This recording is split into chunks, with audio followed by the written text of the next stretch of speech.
নমস্কার, পাকবিচিত্রা সকলকে স্বাগত জানিয়ে আমি আজ হোলি উপলক্ষে পালং শাকের লুচি বানিয়ে দেখাবো। আপনারা এইভাবে বানিয়ে গোপালকে ভোগ নিবেদন করতে পারেন, দেখবেন খুব ভালো লাগবে। আমার চ্যানেলটি অবশ্যই সাবস্ক্রাইব করবেন, পাশে থাকবেন, ভিডিওটি দেখবেন। ধন্যবাদ। আজ আমি আপনাদের আরেকটি নতুন রেসিপি করে দেখাবো, পালং শাক দিয়ে রঙিন লুচি। তার জন্য এখানে আমি 1.5 কাপ ময়দা নিয়ে নিচ্ছি।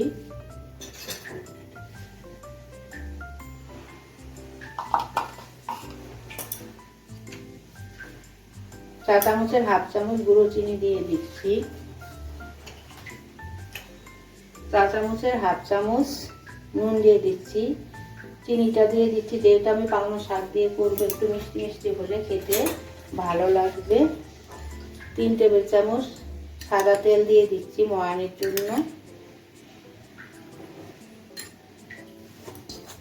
এখন আমি নুন, চিনি, তেল ময়দার সঙ্গে ভালো করে মিশিয়ে নেব। দেখুন আমার ময়দাটা ময়ান দেওয়া হয়ে গেছে। দেখুন এভাবে হাত দিয়ে চাপ দিলে মোটো হয়ে যাচ্ছে। এরকম মোটো হয়ে গেলে ভাববেন আপনার ময়দাটাও ময়ান দেওয়া ভালো হয়ে গেছে। এখন আমি অল্প অল্প জল দিয়ে একটা ডো তৈরি করে নেব। একবারে জল দেব না।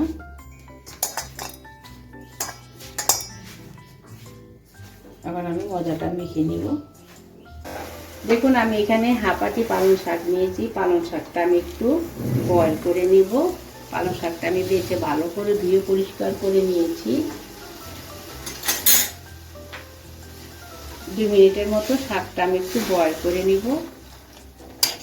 বয়েল করে নিলে পালং শাকের কালারটা সুন্দর থাকে, কালারটা বুঝিয়ে থাকে। দেখুন আমার পালং শাকটা বয়েল করা হয়ে গেছে, আমার 2 মিনিট হয়ে গেছে। এখন আমি তুলে নিচ্ছি। দেখুন এখন আমি ফ্রিজে ঠান্ডা জল দিয়ে দিচ্ছি। ঠান্ডা জলে এরকম আমি 1 মিনিট রেখে দেব। দেখুন আমার 1 মিনিট হয়ে গেছে। এখন আমি পালং শাকের জলটা হাতে চেপে বার করে নিচ্ছি।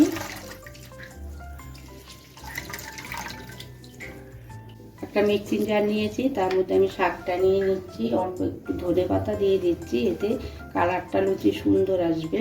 এখন ঢাকা দিয়ে দিচ্ছি, একটা পেস্ট তৈরি করে নিচ্ছি। দেখুন আমি একটা মিহি পেস্ট তৈরি করে নিয়েছি পালং শাকের। এখন এই পালং শাকের পেস্ট দিয়ে ময়দাটা মেখে নিব। আমি একবারে দিব না, অল্প অল্প করে দিয়ে ভালো করে মেখে নিব।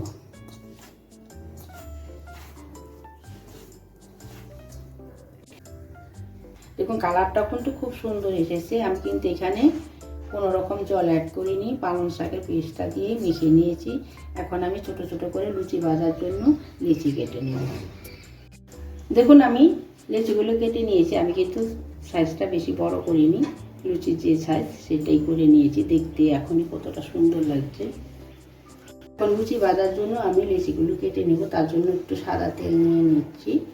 এখন আমি বেলে নেব।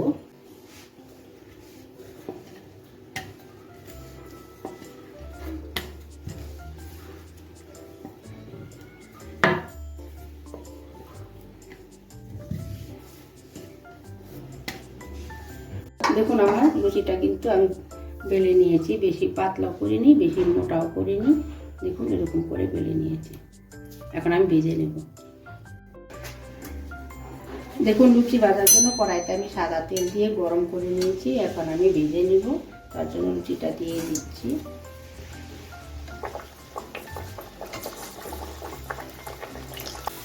দেখুন আমার লুচিটা কিন্তু ফুলে উঠেছে। আমি একটু ভালো করে ভেজে নিচ্ছি দুপাশে। দেখুন আমার ভাজা হয়ে গেছে, এখন তুলে নিচ্ছি। এখন আমি দ্বিতীয়টা দিয়ে দিচ্ছি। তেলটা কিন্তু একটু ভালো করে গরম করে নিতে হবে, না হলে লুচিটা কিন্তু ফুলবে না। এইভাবে চেপে চেপে ভেজে নেবেন। দেখুন আমার লুচিটা কিন্তু সঙ্গে সঙ্গে ফুলে গেছে। বাবা দেখতে কতটা সুন্দর লাগছে। দেখুন আমার দ্বিতীয়টা ভাজা হয়ে গেছে। আমি একইভাবে সবগুলো এখন ভেজে নিচ্ছি। দেখুন আমার পালং শাকের লুচি তৈরি হয়ে গেছে। আমি যেভাবে বানালাম আপনারা সেভাবে বানিয়ে দুলে গোপালকে ভোগ নিবেদন করবেন, দেখবেন খুব ভালো লাগবে। এমনি সময় ঘরোয়াভাবেও বানিয়ে খেতে পারেন, সকালে জলখাবারে, রাত